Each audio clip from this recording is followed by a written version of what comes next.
마태복음 11장 16절에서 19절까지 말씀. 마태복음 11장 16절에서 19절까지 말씀입니다. 제가 가진 성경 신약성경 16쪽의 말씀 제가 봉독해 올립니다. 이 세대를 무엇으로 비유할까? 비유하건대 아이들이 장터에 앉아 제 동물을 불러 이르되 우리가 너희를 향하여 피리를 불어도 너희가 춤추지 않고 우리가 슬피 울어도 너희가 가슴을 치지 아니하였다 함과 같도다. 요한이 와서 먹지도 않고 마시지도 아니하매 그들이 말하기를 귀신이 들렸다 하더니 인자는 와서 먹고 마시매 말하기를 보라 먹기를 탐하고 포도주를 즐기는 사람이요 세리와 죄인의 친구로다 하니 지혜는 그 행한 일로 인하여 옳다함을 얻느니라. 아멘. 오늘 이 말씀 가지고 장단에 맞추어 춤추는 삶이라는 제목으로 함께 말씀을 나누기를 원합니다. 그 전에 지금 오래되긴 했지만 이제 저희 아버님이 이렇게 칠순을 이태원 쪽에서 했는데요. 이태원 그때 참사 났던 거기 바로 옆에 그 해밀턴 호텔 거기 한 작은 공간을 얻어서 칠순을 했는데 저하고 이제 동생이 이렇게 형제인데 처음에는 뭐 사진도 찍고 뭐 이렇게 식순이 있잖아요, 순서가. 그러니까 이제 뭐 이렇게 기념 촬영도 하고 뭐 하는데 그 다음에 이제 한 3시간인가 그때 4시간을 빌렸는데요. 그리고 나서 할 게 없는 거예요. 그럼 이제 뭐 노래를 누가 할 수 있는 사람이 있어야죠. 마이크가 이렇게 되는데 마이크만 계속 돌아가는 거예요. 누구도 노래 부르지 않고 마이크만 계속 돌아가고 뭐 그러는 가운데 이제 너무 썰렁하게 되는 거죠. 그래서 이제 친척들이 오신 분들 중에서도 뭐 노래할 만한 분이 없고 뭐 그런 상황 속에서 이제 좀 너무나 썰렁한 분위기인데 마침 이제 축하해 주기로 오시기로 했던 한 2분이 오셨어요. 한 분은 제가 부목사였을 때 권사님이셨고 한 분은 집사님이셨는데 이 권사님과 집사님이 아무리 봐도 약속이 있으신 것 같은데 그냥 가기에는 너무나 분위기가 싸하니까 안 되겠다. 우리가 좀 놀아주고 가자. 그래서 권사님이요 노래를 부르시는데 정말 잘 부르시더라고요. 가요를 부르셨거든요. 근데 제가 그 가요를 들으면서 은혜 받은 건 그때예요. 정말 얼마나 은혜가 되는지 막 분위기를 띄우고 사람들이 막 박수도 치고 뭐 정말 가라앉았던 분위기가 막 살아나기 시작했어요. 저희 아버님도 이제 좀 흥이 돋고 이렇게 되면서 그 잔치를 잘 마쳤어요. 그분들 때문에 잠깐 오셨다 가려고 했다가 권사님이 또 집사님이 노래를 부르시는데 메들리로 그것도 얼마나 이렇게 많은 그 가사를 다 아시는지 정말 대단한 것 같아요. 그러면서 잔치 분위기를 살려주었던 때가 있었어요. 뭔가 잔치가 있을 때 흥도 있고 뭔가 좀 박수도 있고 하는 것이 중요하잖아요. 어떻게 우리가 살아가는 이 세상이라고 하는 부분을 보면 16절에 이 세대를 무엇으로 비유할까? 이 세대라고 이야기하잖아요. 그러니까 이 세대라고 하는 것에 무엇으로 비유할까라고 하는 부분 속에서 2가지 특징을 이야기해요. 하나는 듣지 않는 거예요. 듣지 않는 거죠. 그리고 또 하나는 불순종이에요. 이게 당연한 거죠. 이건 듣지 않으니까. 사실 순종이라고 하는 것은 들음에서 오는 건데 사람들이 귀를 막아서 듣지 않으려고 하는 거죠. 그리고 순종함이 없어요. 우리가 살면서 이 세상을 이야기할 때 이 세대를 듣지 않는다라고 하는 것은요. 내가 누군가에게 나의 속사정 그리고 아픈 부분들, 고민하는 부분들, 염려하는 부분들을 누군가에게 이야기하지 않는다는 거예요. 들으려고 하지 않으니까. 그렇게 되면 어떻게 되죠? 자기 안에 성을 쌓게 되고 그 안에 외로움과 소외감을 가지게 되면서 나중에 그것이 그 안에서 곪게 돼요. 썩어버리죠. 그러니까 어떻게 보면 이 시대 속에서 우리나라가 자살률이 높은 이유가 뭐겠어요? 그만큼 외롭다는 거예요. 일본에서 가장 문제가 되는 것이 고독사라고 하는 거잖아요. 고독사. 이제 연령층은 높아서 이제 굉장히 고연령층에 올라갔는데, 그런데 아무도 돌볼 사람이 없다가 나중에 혼자 돌아가시는 고독사의 문제가 일본에서 굉장히 문제가 되고 있잖아요. 그러니까 어찌 보면 이 시대 속에서 외로움이라든지 소외감이라고 하는 문제는 우리가 해결할 수가 없는 거예요. 사람들 속에서. 그러니까 이 세대라고 하는 것은 사실 우리가 불순종하고 듣지 않는다라고 하는 것은 생각보다 훨씬 더 심각한 문제를 만들어요. 여러분 어떠세요? 여러분 속에서 누군가에게 이렇게 가서 내 속에 있는 이야기를 다 지긋하게 시간을 막 우리가 제한하지 않고 이야기할 수 있는 그런 사람들이 몇 명이나 있어요? 많지 않을걸요? 제가 이제 당뇨로 인해서 이제 3월에 가면 또 이제 병원에 가는데, 병원에 가면 그 대학병원이니까 기다리는 사람들이 굉장히 많습니다. 기다리는 사람들이. 그러니까 저도 예약을 하고 가는데 보통 가면 제가 한 2시간 정도 기다려요. 기다리는데 기다리다 보면 늘 그 앞에 이제 이 호명하고 뭐 작성해주고 예약 날짜 해주고 하는 그런 간호사들하고 늘 실랑이 하는 분들이 항상 있어요. 내가 예약을 했는데 내가 지금 1시간, 2시간 기다리고 있다. 난 바쁜 사람이다. 막 하면서 막 실랑이를 벌입니다. 그러면 이제 앉아있는 분 중에 한 분이 그러죠. 나는 지금 3시간 기다리고 있다고 하면 이제 좀 잠잠해지는 거예요. 그렇게 막 항상 실랑이가 있는 분들이 있어요. 근데 병원에 막상 가서 그 의사 선생님을 만나는 시간들을 보십시오. 5분 넘지 않습니다. 5분도 길죠. 3분 정도. 그 정도밖에 되지 않습니다. 그래도 간호사들한테 막 실랑했던 그분들이 막상 의사 선생님한테 딱 가잖아요. 그러면 의사 선생님한테 막 따지면서 이럴 거면 뭐하러 예약제를 두느냐고 하는 분을 본 적이 없어요. 딱 의사 선생님 들어가면 너무 다소곳하게, 그리고 그분의 이야기를 듣고 나중에 나와서 간호사한테 불편하더라도 의사 선생님한테 불편하는 분은 없어요. 근데 어떻게죠? 여러분 3분 정도밖에 안 됩니다. 들어가서 잘 지냈느냐, 뭐 약이 어떻게 됐느냐. 저도 들어가면 한 2분 정도, 2시간 기다려서요. 2분 정도 만나면 그래도 오래 만나는 거예요.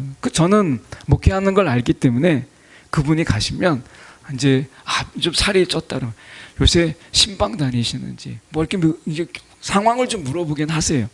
근데 그렇지 않는 경우에는 사실 우리가 1분 안에 다 마치잖아요. 그러니까 얼마 안 돼요. 근데 예수님께서 이 땅에 오셔서 하신 일이 무엇이에요? 식사를 같이 하세요. 이게 줄을 쫙 서서 너 어디 아파? 그러면 내가 기도해 줄게. 이렇게 막 어떤 줄을 서가지고 1분, 2분 막 지나치면서 어디 아프냐 그러면서 지나치는 게 아니었어요. 예수님께서는 하시는 것이 무엇이냐면 식탁에 가서 그들 속에서 밥을 같이 먹었어요. 그 밥 먹는 시간이 여러분 금방 뭐 1, 2분 안에 먹을 수 있는 게 아니잖아요. 그러니까 밥을 먹는다라고 하는 것은 교제예요, 교제. 여러분 누구를 만났을 때, 길거리에서 만났을 때 1, 2분 만난 거 가지고 우리가 교제라고 하지 않잖아요. 그러니까 예수님께서 이 땅에 오셔서 제일 중요하게 여기셨던 중에 하나가 성경 속에 보이지 않지만 예수님께서 중요하게 여겼던 게 뭐냐면 식사의 자리예요. 식탁의 자리. 왜냐하면 그 식탁 속에서 우리가 비로소 삶을 이야기하잖아요. 사람이 이제 먹고 마시는 가운데 내가 걱정하고 있는 거, 염려하고 있는 것, 이런 것들이 속에서 조금씩 나오면서 내 속에 있는 것들이 다 나오는 거지. 뭐 갑자기 길에서 만났는데 우리 속 얘기해 봅시다 해서 이야기할 수 있는 게 아니잖아요. 내가 들어줄 테니까 한번 얘기해봐. 그래서 되는 게 아니잖아요. 그래서 예수님께서 중요하게 여겼던 것은 식사의 자리예요. 그 식탁의 자리 속에서 교제가 있는 거죠. 오늘 말씀에 다시 돌아가서 보시면 16절에 이렇게 말씀합니다. 이 세대를 무엇으로 비유할까? 비유하건대 아이들이 장터에 앉아 제 동물을 불러 이렇게 돼 있어요. 이 세대는 어떤 세대라고요? 같이 어울리기를 꺼려하고 뭔가 듣지 않으려고 하고 말하지 아니하고 순종함이 없는 이런 시대라고 하는 것이죠. 이 시대가 만든 결국 병폐가 아까 얘기했던 외로움과 소외라고 하는 부분이에요. 오늘 이 비유 속에서 나와 있는 게 무엇이냐면 아이들이 이제 놀이터, 여기는 장터라고 되어 있지만 일종의 넓은 공간을 이야기합니다. 아이들이 이제 놀이터나 넓은 공간 속에서 모여요. 옹기종기 모여 있다가 소꿉놀이를 하다가 나중에 이제 결혼놀이를 하는 거예요. 넌 신랑하고 내가 신부할 테니까 너 하객을 해라. 그러면서 이제 결혼식을 막 하면서 또 나중에 피로연을 하잖아요. 그러니까 막 한쪽에서 막 음악 소리를 내고 너가 이제 피로연 속에서 춤추는 자가 되라고 이야기하는데 저 건너편에 또 다른 아이들이 있어요. 동네 아이들이 있어요. 그 아이들을 불러서 너희가 이제 들러리가 되고 너가 막 춤추는 자가 되라고 하는데 이 아이들이 나는 그 놀이 하기 싫다고 안 하는 거예요. 그러니까 이 한쪽 사람들은, 한쪽의 아이들은 그 놀이 하는 것 전혀 관심이 없는 거예요. 아이가 놀다가 이제 장례 놀이를 했어요. 아이들이 놀다가 그래서 이제 너가 이제 뭐 죽은 사람이 되고 넌 하객이 되고 하면서 우리가 막 곡을 할 테니까 너가 이제 곡하는 사람이 되라고 이야기를 해요. 근데 아이들이 또 안 해요. 이런 아이들의 놀이를 예수님께서 이것을 가져다가 이 세대를 이야기하는 거예요. 이 세대가. 이 세대라고 하는 것은 함께 어울리지 못하고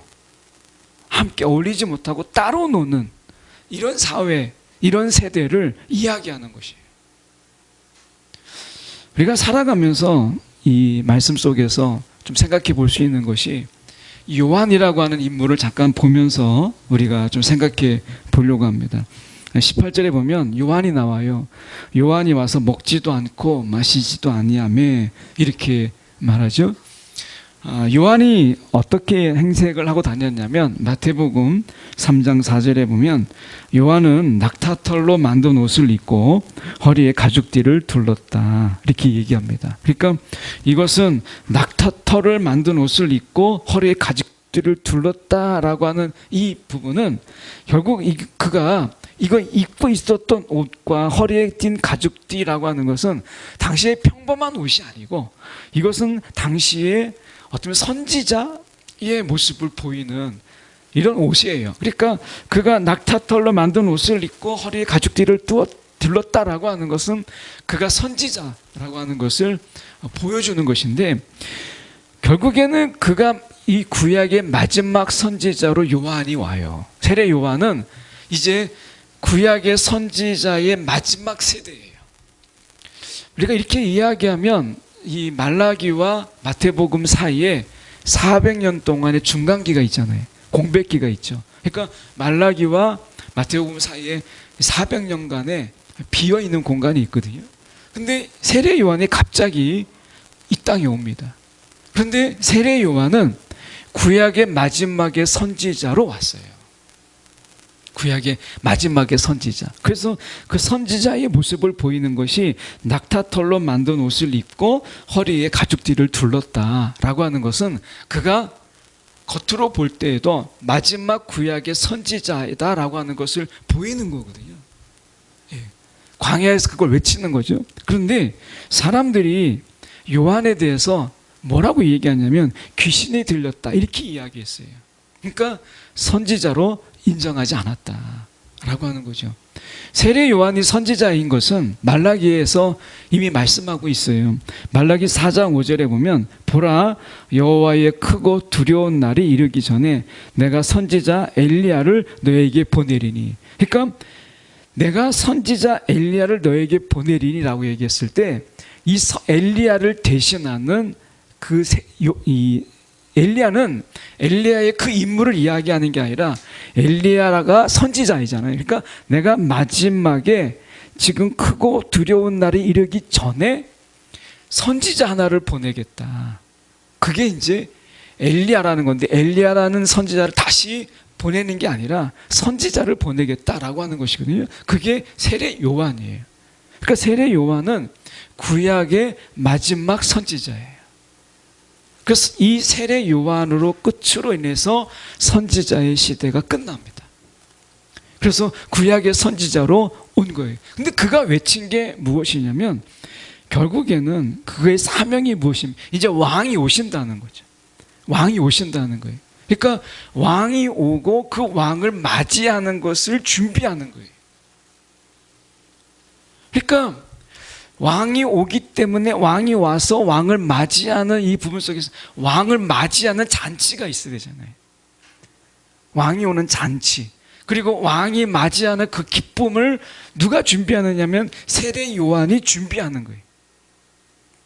그런데 사람들이 어떻게 했어요? 왕이 왔음에도 불구하고 기뻐하지 않고 왕이 왔음에도 불구하고 축제를 벌이지 않았다라고 하는 것이죠. 우리가 생각해 볼 때 이 세대를 이야기하거든요. 그러니까 이 세대는 무엇이냐면 왕이 오셨음에도 불구하고 왕을 맞을 준비가 되어 있지 않는 세대라고 하는 것이에요.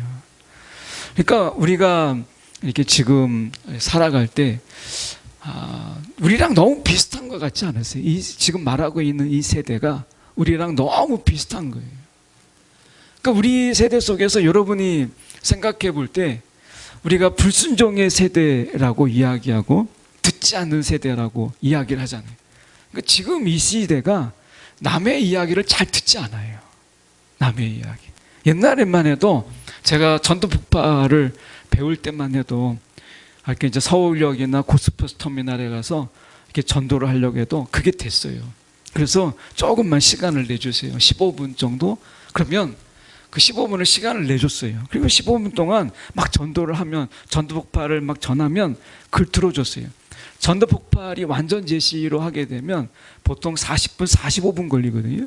근데 그것도 다 들어주실 적이 있어요. 제가 고스포스 터미널에서 전할 때 완전 제시를 여러 번 많이 있진 않았지만 그 40분 동안에 완전 복음 제시를 할 때 제가 2번인가 3번인가를 완전 복음 제시를 한 적이 있어요. 40분을 시간을 내준 거예요. 너무 감사하죠. 근데 지금 그런 분들 만나기 정말 어렵습니다. 지금은요 10분만 뭐 5분만 해도 시간 내주기 어려워요. 여러분 지금은 누군가의 이야기를 듣기를 거절하는 시대입니다. 믿지 못하니까. 아이들에게도 어른 말 듣지 말라고 이야기를 하잖아요. 지금은 우리가 귀를 막고 사는 시대에 살고 있잖아요.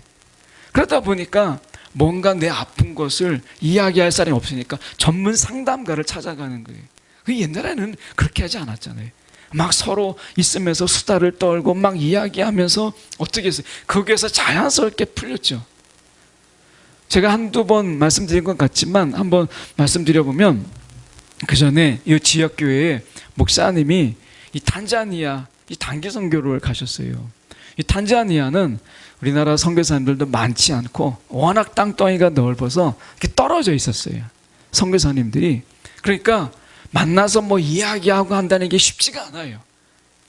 그래서 이 목사님이 이 단기 선교팀을 보통 갈 땐 청년들 이렇게 위주로 해서 갔는데 그때는 이제 권사님, 집사님 특히 이제 막 이야기하기 좋아하시는 분들을 꾸려서 팀을 만들어 가지고 탄자니아를 간 거예요. 그리고 광고를 했어요.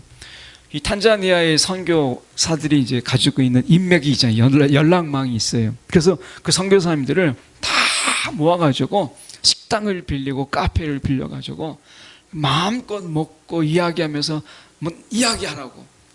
그러니까 뭐 선교사님 사모님들이 모여가지고 이 권사님들 집사님들하고 막 수다를 떠는 거예요. 앉아가지고. 그럼 몇 시간을 빌렸는데 그 시간이 부족해가지고 시간을 다시 막 연장을 할 정도로 막 이야기를 하는데 이분들이 가면서 너무 막 해소가 되는 거예요. 막 남편 흉도 보고 막 자식 흉도 보고 세상 흉도 보고 막 하면서 자기가 마음이 풀린 거예요. 다음에 또 와달라고. 얼마나 하고 싶은 게 막 이야기가 많으니까. 여러분 그 가신 분들이 전문 상담가가 아니에요. 상담학을 배우신 분들이 아닙니다. 그런데 거기에 가서 막 이야기하고 그러면서 그걸 들으면서 내 속에 있는 이야기를 막 꺼내 놓으면서 치유가 되고 회복이 된 거예요.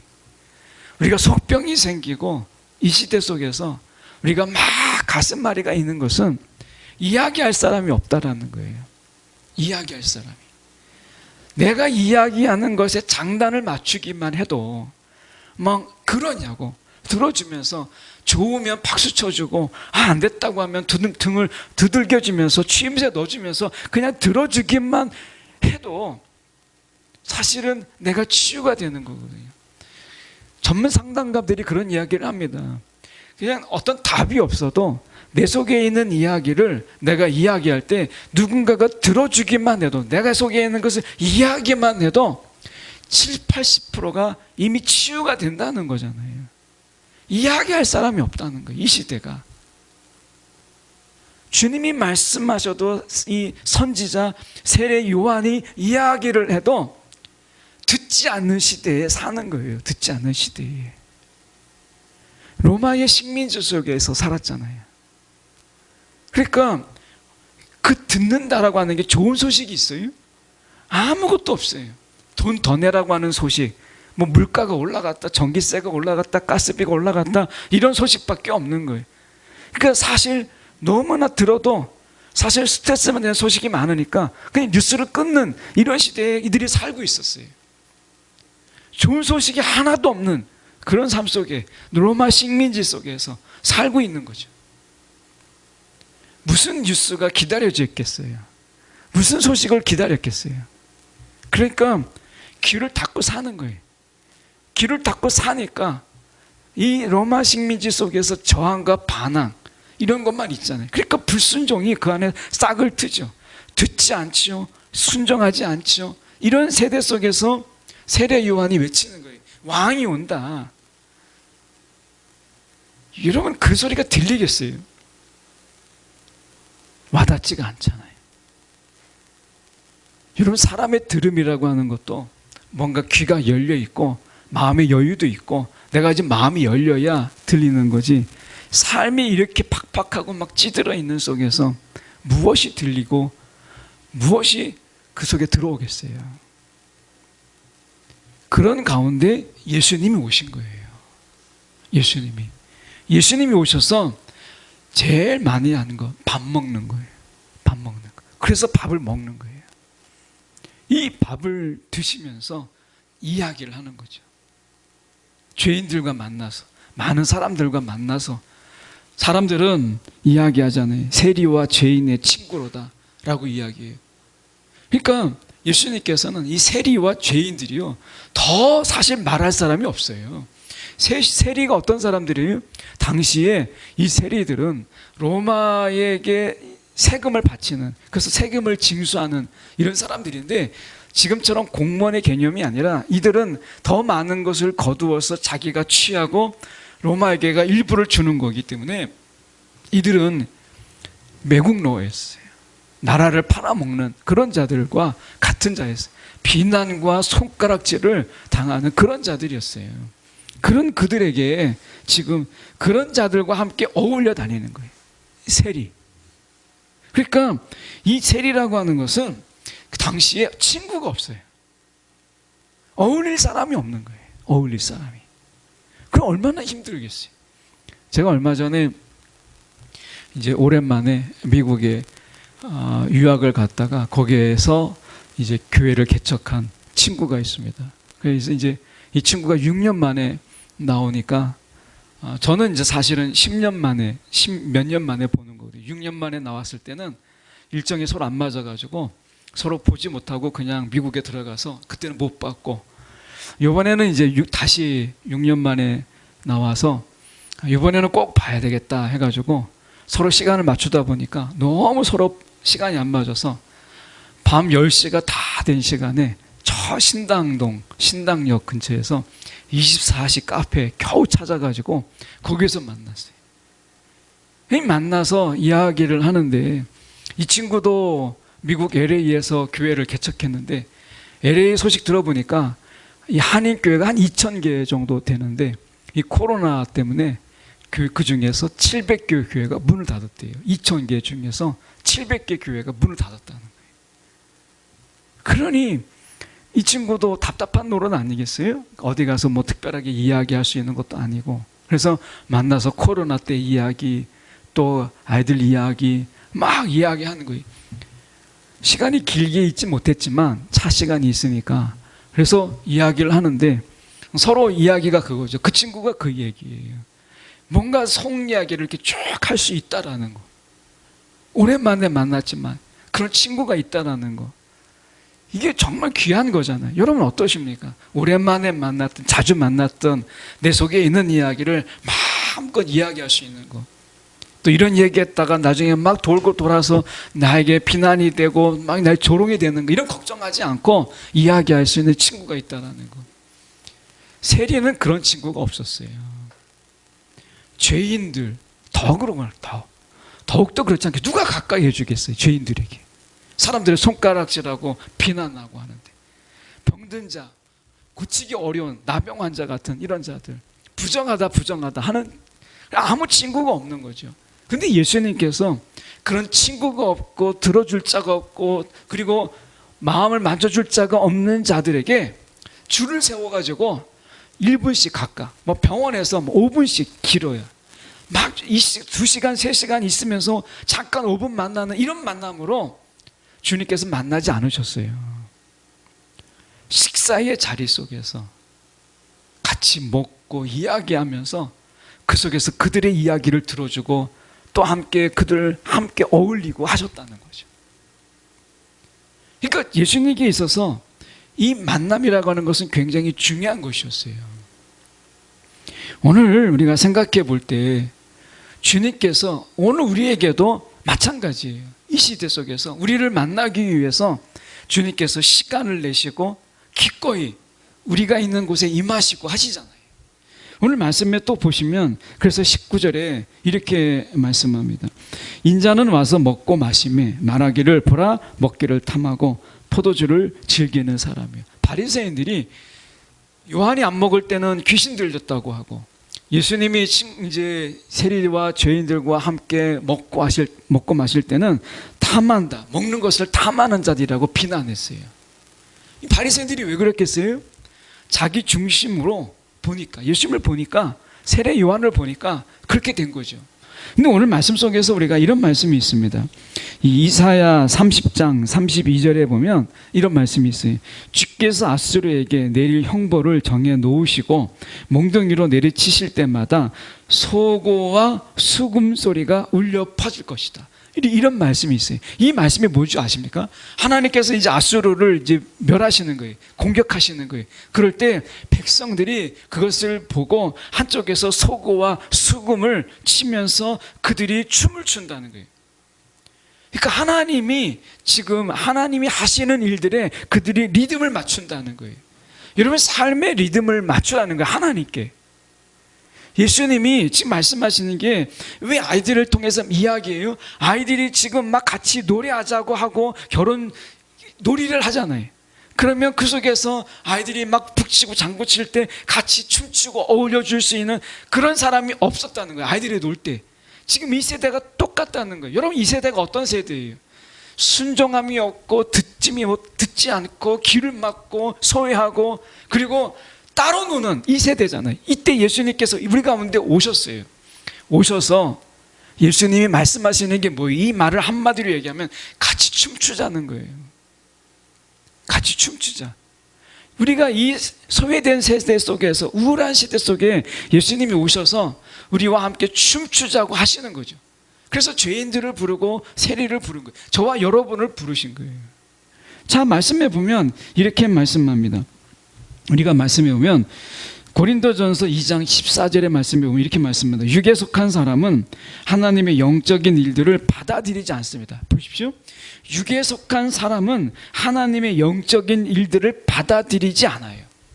예수님께서 이 땅에 오셔서 우울하고 소외되고 친구 없는 자들과 함께 밥을 먹고 그들의 이야기하고, 근데 단순하게 밥만 먹고 이야기하는 게 아니라 때로는 그들과 함께 어울리고, 그리고 식사의 자리 속에서 때로는 기쁨의 노래가 나오잖아요. 그러니까 예수님께서 지금 함께 기뻐하고 함께 이야기하고 마음을 열자, 너의 이 벽을 깨고 함께 이야기하자라고 부르신 거잖아요. 근데 이 속에서 바리새인들은 이 영적인 일들을 이해하지 못했어요. 그래서 육에 속한 그들이 하나님의 영적인 일들을 받아들이지 않았다는 거예요. 이해하는 게 아니라 받아들이지 않았다라는 거예요. 받아들이지 않았다. 그러면서 그에게는 이런 것이 어리석고 이해할 수 없는 일이었어요. 근데 이런 일들은 영적으로만 분별된다라고 하는 거예요. 그럼 이 시대를 보죠.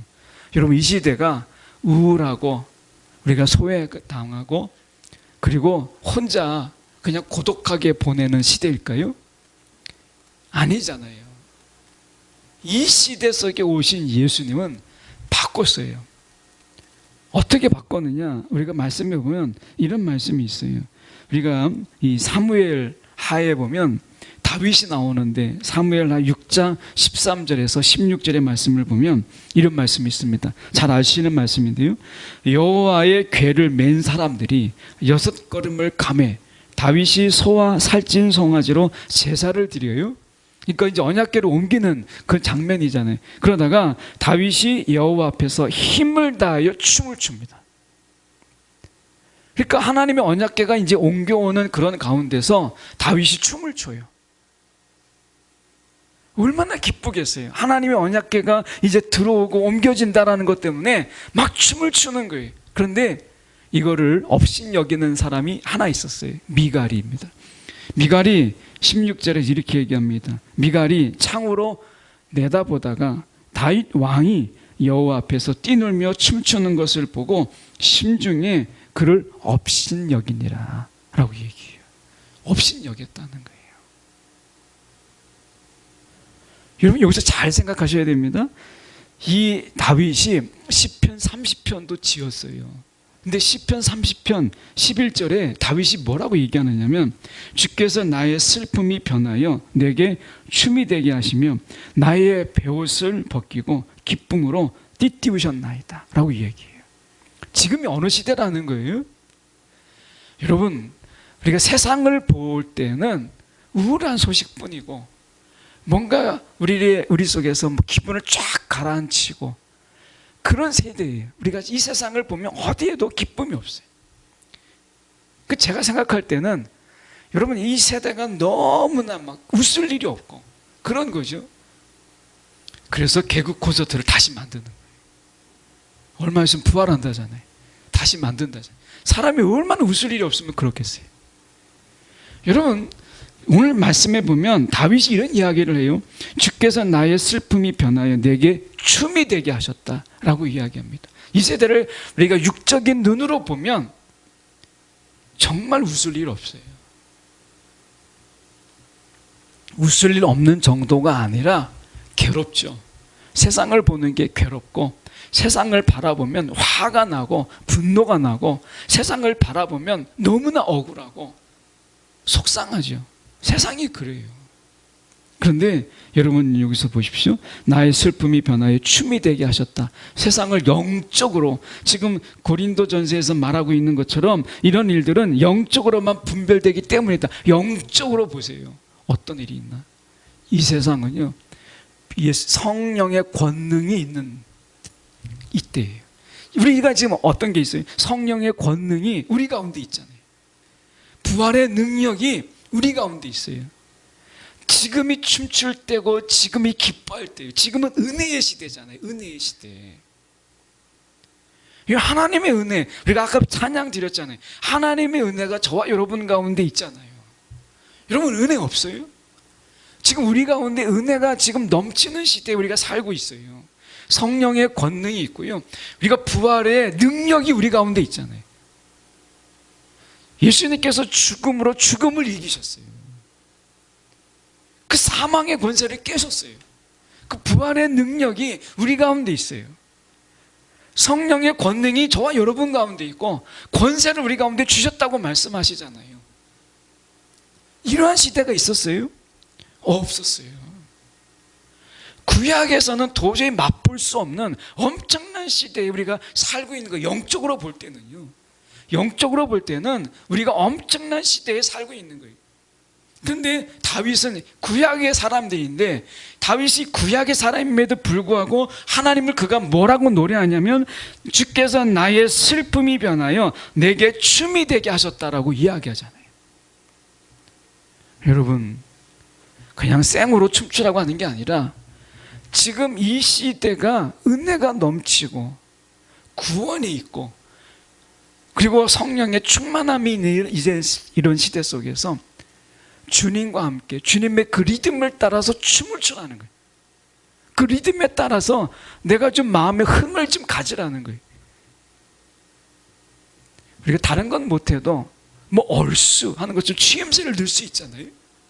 근데 그것도 잊어버린 채 살아간다면 이 시대, 육적으로 살아갔던 이 시대, 세례 요한의 메시지, 그리고 예수님이 함께 밥을 먹는 가운데서도 우울함으로 비난하기에 급급했던 바리새인과 뭐와 다르겠어요?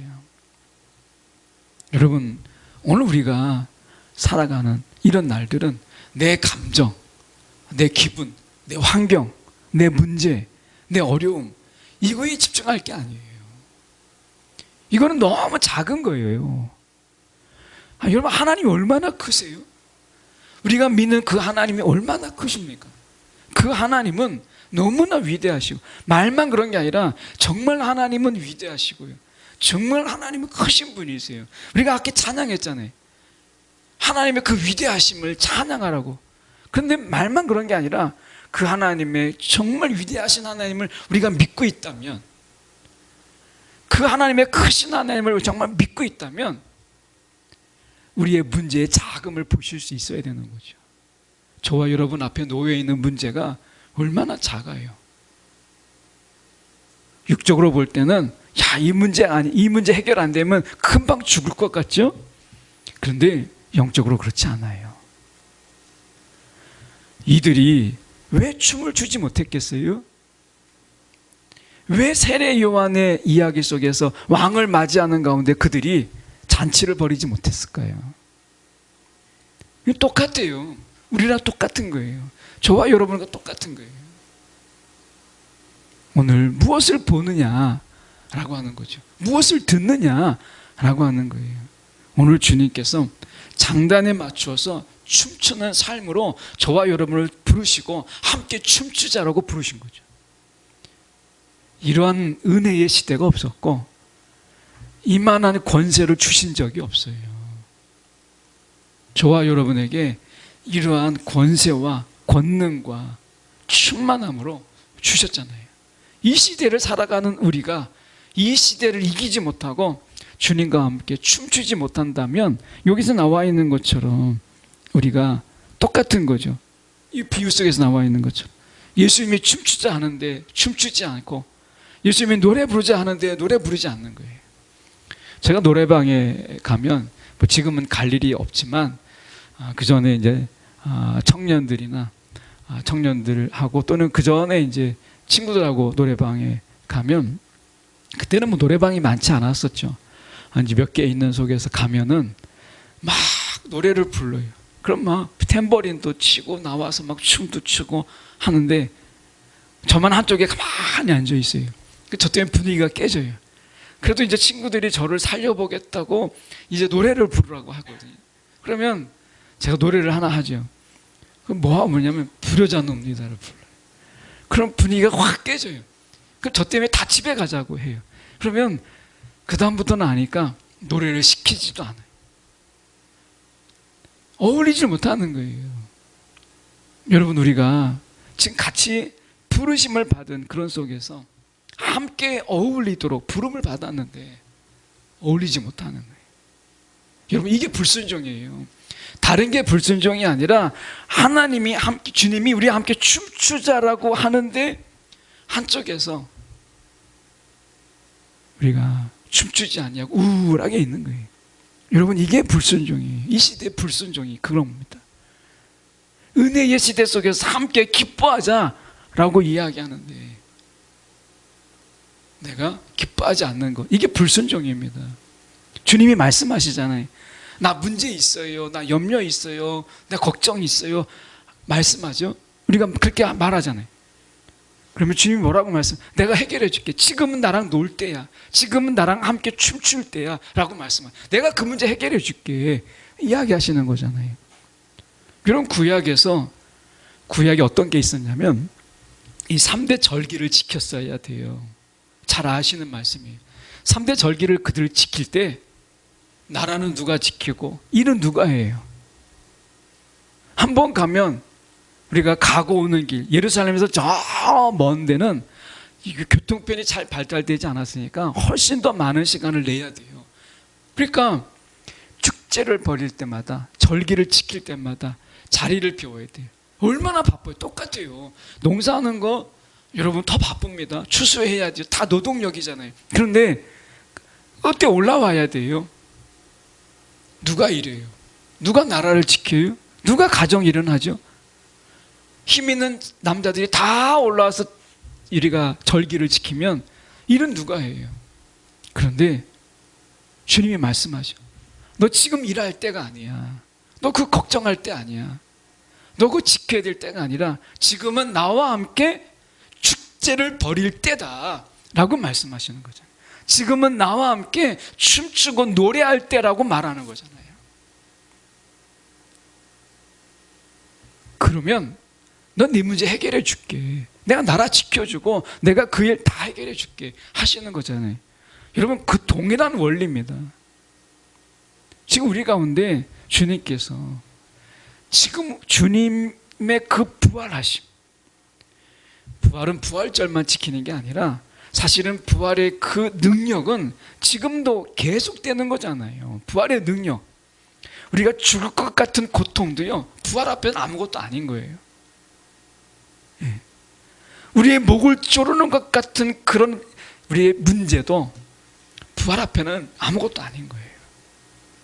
그래서 부활의 능력이 우리 가운데 있는 거예요. 그 부활을 우리가 노래하는 이 노래가 우리 가운데 있다는 거예요. 성령의 권능. 여러분 성령의 권능이 얼마나 큰 거예요. 이 권능은 디나미스예요. 이거는 폭발하는 거예요. 폭발하는. 우리의 삶을 우리가 그 속에서 문제가 있으면 다이너마이트가 뭔가 막혀 있어요. 그럼 어떻게 해야 돼? 다이너마이트를 꽂아서 그걸 터뜨리잖아요. 성령의 권능은 그런 거예요. 내 앞에 막혀 있는 문제가 있어요. 돌덩이가 놓여져 있어요. 여러분 앞에 큰 돌덩이가 누르고 있잖아요. 여러분의 가슴을 누르고 막 삶을 누르잖아요. 그럴 때 성령의 권능이 뭐예요? 다이너마이트, 디나미스. 거기서 다이너마이트가 나온 거예요. 성령의 권능이 여러분을 짓누르고 있는 바위를 깨는 거예요. 그걸 부시는 거예요. 그리고 함께 노래하자 하는 것이잖아요. 성령의 권능이 있고 부활의 능력이 우리 가운데 있어요. 그것도 모자라서 성령의 충만함 속에서 성령이 저와 여러분 가운데 내주하고 계시잖아요. 아마 예수님이 다시 이 땅에 오셔서 만약에 이 말씀을 그대로 하신다면 이렇게 말씀하셨을 것 같아요. 너희는 매일 기뻐하고 춤추라. 이것을 사도 바울은 그래서 그렇게 얘기한 거죠. 항상 기뻐라고 말하잖아요. 사도 바울이 지금 예수님이 이 말씀 속에서 하고 싶은 말씀을 사도 바울이 이야기하고 있는 거예요. 항상 기뻐라. 아니 여러분 이런 시대가 없었어요. 다윗의 시대도 그의 슬픔을 변화해서 춤이 되게 하시고 그의 배옷, 슬픔과 근심이거든요. 이 배옷을 벗기고 기쁨으로 띠띠우시는 그런 삶을 구약의 시대에도 살았다면 우리는 이 시대 속에 이 삶을 왜 믿지 못하죠? 여러분 믿음이 있다고 이야기하고 크신 하나님을 이야기하고 위대한 하나님을 노래하면서도 우리의 삶 앞에서는, 우리의 문제 앞에서는 너무나 작아지고 너무나 초라해지고 너무나 우울하고 웃지도 못하고 기뻐하지도 없는 그런 삶을 살아가는 걸 우리가 어떻게 믿음이 있다고 말할 수 있겠어요? 이 시대의 진정한 믿음은 여기서 말하고 있는 것처럼 주님의 장단에 내가 춤추는 거예요. 주님의 장단에 내가 노래를 하는 거예요. 다윗처럼 하나님의 언약궤가 들어오는 게 뭐 대단한 거겠어요. 그런데 다윗에게는 너무나 감사한 일인 거예요. 하나님의 언약궤가 자기가 살고 있는 예루살렘으로 온다라는 거, 그거 모시고 있다라는 거, 성전은 내가 짓지 못하지만 그거를 내가 같은 예루살렘에 둔다라는 거, 이게 너무나 기쁘니까 왕임에도 불구하고 춤췄어요. 근데 그가 춤췄을 때 성경은 뭐라고 얘기해요? 다시 가서 보면 다윗이 사무엘하 6장 14절에 다윗이 여호와 앞에서 힘을 다해요. 사람 앞에서 춤추지 않았어요. 여호와 앞에서 춤췄다고 이야기하잖아요. 여호와 앞에서 힘을 다하여 춤을 추었다고 이야기합니다. 여러분, 우리가 우리의 믿음을 다시 한번 돌아보세요. 이 시대 속에서 나는 왜 기뻐하지 못하는가? 왜 우리는 기뻐하지 못하나?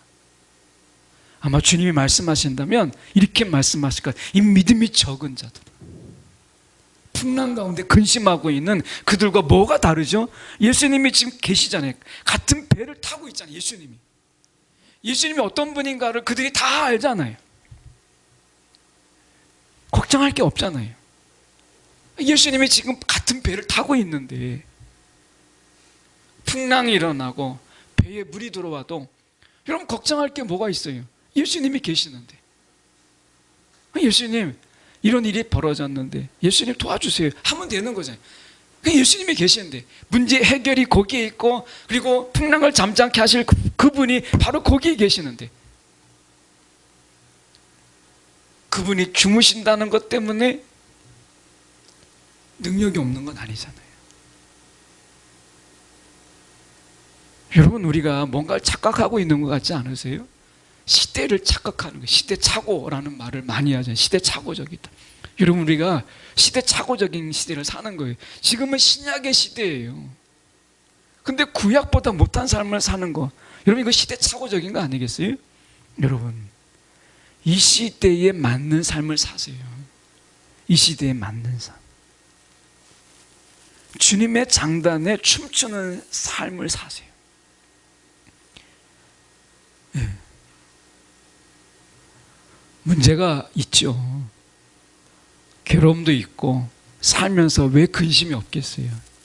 살면서 우울함이 찾아오고, 또 살면서 우리 가운데 때로는 기분도 쫙 가라앉는 그런 때도 있죠. 그런데 기억하십시오. 인생은 택하는 거예요. 이게 믿음은 택하는 것이거든요. 내가 선택하는 거예요. 내가 우울함을 택할 것인지, 아니면 하나님의 그 리듬에 나를 맡기는 것을 내가 택할 것인지. 이 믿음 문제잖아요. 믿음은. 오늘 말씀 속에서 그래서 우리가 전도서 3장에 보면 이런 말씀이 있어요. 범사에 우리가 3장 1절에 보면 범사에 기한이 있고 천하만사가 다 때가 있나니, 4절에 보면 어떻게 되냐면 울 때가 있고 웃을 때가 있으며 슬퍼할 때가 있고 춤출 때가 있다라고 얘기해요. 여러분, 지금은 춤출 때예요. 왜요? 예수님께서 슬픔을 이기셨잖아요. 지금은 춤출 때예요. 예수님께서 왜 3일 만에 부활하셨을까요? 제 해석이에요. 성경적인 해석은 아니고 그냥 우리가 생각해 보자는 거예요. 왜 3일 만에 부활하셨을까요? 3일만 슬퍼하라는 거예요. 3일만. 3일만 우울하고 3일만 아프고 3일만 괴로워하라는, 그리고 부활하셨어요. 여러분, 우리가 기뻐하라는 거죠. 그 슬픔도 잠깐이에요. 기뻐하라는 거예요. 기쁨은 긴 거예요. 괴로움은 짧아요. 즐거움은 긴 거예요. 이게 부활이잖아요. 여러분, 지금은 춤출 때예요. 오늘 우리가 주님께서 지금 우리의 삶의 리듬을, 우리 가운데 어떤 리듬을 주고 있는가, 거기에 우리의 몸을 맡기는 거예요. 다윗처럼 하나님 앞에서 우리가 춤추는 그런 삶, 오늘 우리가 그런 삶을 사는 진정한 순종의, 이 불순종의 시대 속에서 순종하는 저와 여러분의 삶이 되기를 간절히 소망합니다.